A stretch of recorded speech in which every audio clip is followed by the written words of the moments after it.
Data 3 qershor. Ligji për të rirë. Kapitulli 7.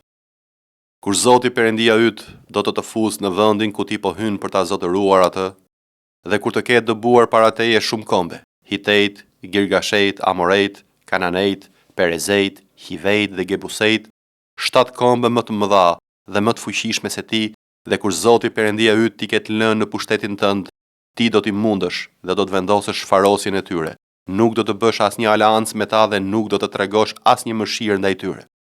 Mos lidh martesë me ta, mos u jep bijat e tua bijve të tyre dhe mos merr bijat e tyre për bijtë e tu, sepse do t'i largonin bijtë e tu nga unë për të shërbyer perëndive të tjera dhe zemërimi i Zotit do të ndizej kundër jush dhe do t'ju shkatërronte menjëherë. Por me ta do të silleni kështu. Do të shkatërroni altaret e tyre, do të coptoni kolonat e tyre të shenjta, do të rrëzoni asherimet e tyre dhe do të vini flakën shëmbëltyrave të tyre të gdhendura. Meqense se ti je një popull që je shenjtëruar tek Zoti Perëndia yt, Zoti Perëndia yt të ka zgjedhur për të qenë thesari i tij i veçantë midis tërë popujve që ndodhen mbi faqen e dheut.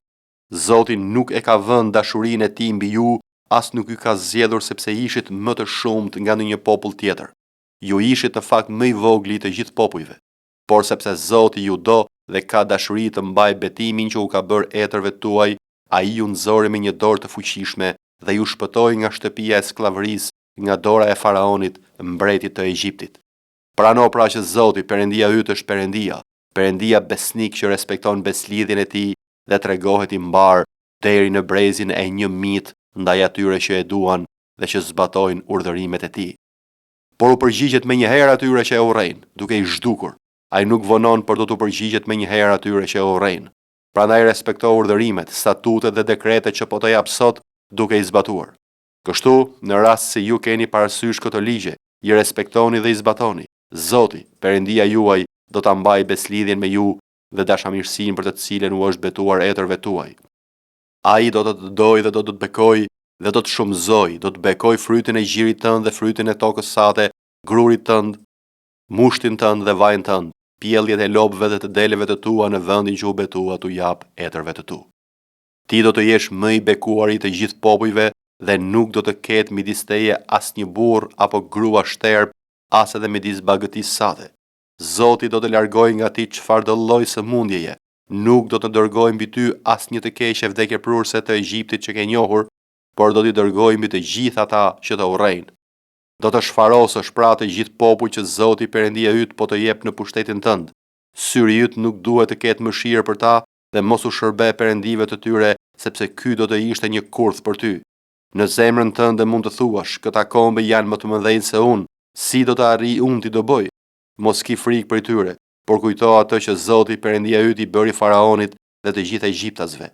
Kujto provat e mëdha që pe me sytë tu, shenjat dhe mrekullitë e dorës së fuqishme dhe të krahut të shtrirë me të cilën Zoti Perëndia yt të nxori nga Egjipti. Kështu do të veprojë Zoti Perëndia yt me të gjithë popujt nga të cilët ke frikë. Përveç kësaj, Zoti Perëndia yt do të çojë kundër tyre grerzat, derisa ata që kanë mbetur dhe ata që janë fshehur nga frika jote të kenë vdekur. Mos ki frikë për tyre, sepse Zoti Perëndia yt është në mes jush, një Perëndi i madh dhe i tmerrshëm. Zoti Perëndia yt do t'i dobojë pak e nga pak këto kombe para teje. Ti nuk do të arrish t'i zhdukesh menjëherë, sepse përndryshe bishat e fushës do të shtoheshin shumë kundër teje.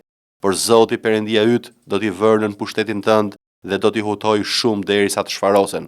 Do të jap në duart e tua mbretëritë e tyre dhe ti do të zhdukesh emrat e tyre në qejt, askush nuk mund të rezistojë para teje derisa ti kesh shfarosur. Do të vësh flakën shëmbëltyrave të gdhendura të perëndive të tyre, nuk do të dëshirosh arin dhe argjendin që ndodhet mbi to dhe nuk do ta marrësh për vete, përndryshe do të biesh në kurth, sepse kjo është një gjë e neveritshme për Zotin, Perëndin tënd. Dhe nuk do të futesh gjërat e neveritshme në shtëpinë tënde, sepse do të dënohesh me shkatërrim ashtu si ato gjëra. Do ta urresh dhe do ta kesh neveri plotësisht, sepse është një gjë e caktuar për të shkatëruar. Psalmi 90. O Zot, ti ke qenë për ne një stre, brez pas brezi. Para se të kishin lindur malet dhe para se ti të kisha formuar tokën dhe botën, mandje nga mod dhe përjet ti e Perëndia. Ti e kthe njeriu në pluhur dhe thua, kthehun jo bitë njerëzve, sepse 1000 vjet në sytë tu janë si dita e djeshme që ka kaluar, ose si kur të gdhish një natë. Ti I përlan si një përmbytje, ato janë si një ëndër, janë si barë që gjelbëron në mëngjes. Në mëngjes ai lulzon dhe gjelbëron, në mbrëmje kositet dhe thahet. Sepse jemi të konsumuar nga zemrimi yt dhe jemi të tmerruar nga tërbimi yt. Ti I vë fajet tona para teje, mëkatet tona të fsheta në dritën e fytyrës sate. Sepse tërë ditët tona zhdukën në zemërimin tënd, ne po I mbarojmë vitet tona si një psheretim. Ditët e viteve tona shkojnë deri në 70 vjet dhe për më të fortët në 80, por ajo që përbën krenarinë e tyre nuk është veç se mundim dhe dëshirë për të dukur, sepse kalon me të shpejt dhe ne fluturojmë tutje. Kush e njeh forcën e zemërimit tënd dhe mërinë tënde sipas frikës që duhet pasur prej teje. Na mëso pra të numërojmë ditët tona për të pasur një zemër të urtë. Kthehu o Zot, deri kur dhe ki mëshirë për shërbëtorët e tu. Na ngop në mëngjes me mirësinë tënde dhe ne do të ngazëllojmë dhe do të kënaqemi në të gjitha ditët tona. Na gëzo në përpjestim me ditët që na ke pikëlluar dhe në kompensim të viteve që kemi vuajtur nga fatkeqësitë. Qoftë e qartë vepra jote shërbëtorëve të tu dhe lavdia jote bijve të tu. Hiri I Zotit Perëndis ton qof mbi ne dhe e bëf të qëndruesh me veprën e duarve tona. Po, bëje të qëndruesh me veprën e duarve tona. Isaia, kapitulli 35. Shkretëtira dhe toka e thatë do të gëzohen. Vetmia do të gëzohet dhe do të lulëzoj si trëndafili. Do të lulëzoj shumë dhe do të ngazëlloj me hare dhe brit magazimi. Do t'u jepet lavdia e Libanit, madhështia e Karmelit dhe e Sharonit. Ata do të shohin lavdinë e Zotit, madhështinë e Perëndis ton. Forconi duart e dobësuara. Bëni të qëndrueshëm gjunjtë e pasigur.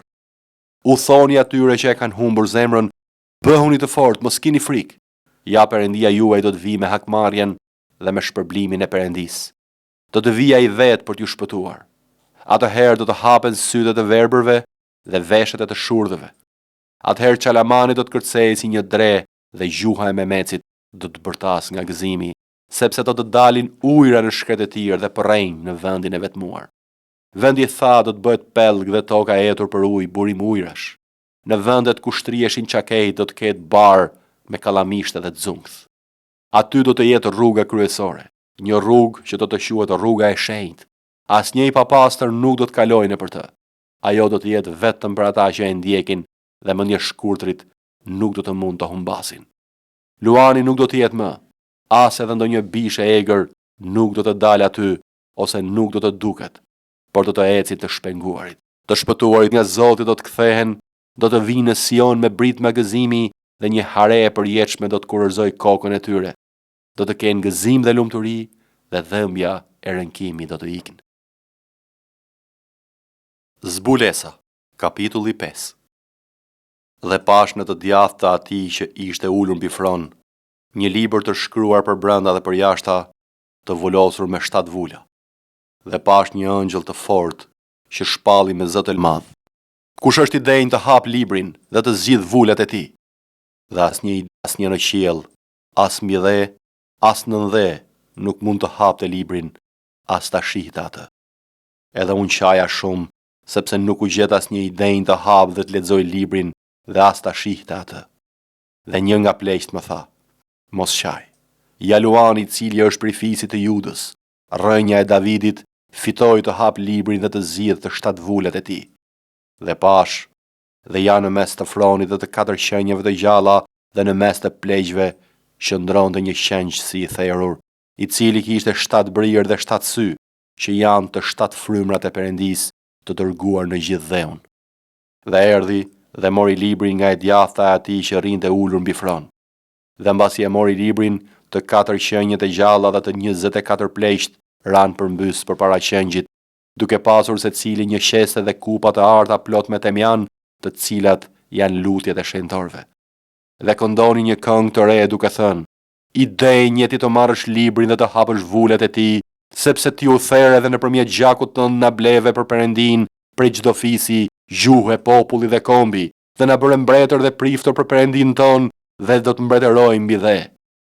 Dhe pash, dhe dëgjova zërin e shumë ëngjëve rreth e qark fronit, qenjeve të gjalla dhe pleqve, dhe numri tyre ishte 10 mira, 10 mirash dhe mira mirash, që thoshin me zë të madh: I dhej një shengji i therrur të marr fuqi dhe pasuri dhe urtësi dhe forcë dhe nder dhe lavdi dhe bekim. Edhe çdo krijesë që është në qiell, mbi dhe, nën dhe ato që janë në de dhe të gjitha gjërat që janë në to, dëgjova që thoshin: Ati që rrin mbi fron dhe qengjit i qofshin bekimi, nderi, lavdia dhe sundimi në jetë të jetëve. Dhe të 4 qenjët e gjalla thoshin: Amen. Dhe të 24 pleqt ranë përmbys dhe adhuruan ato që rron në jetë të jetëve.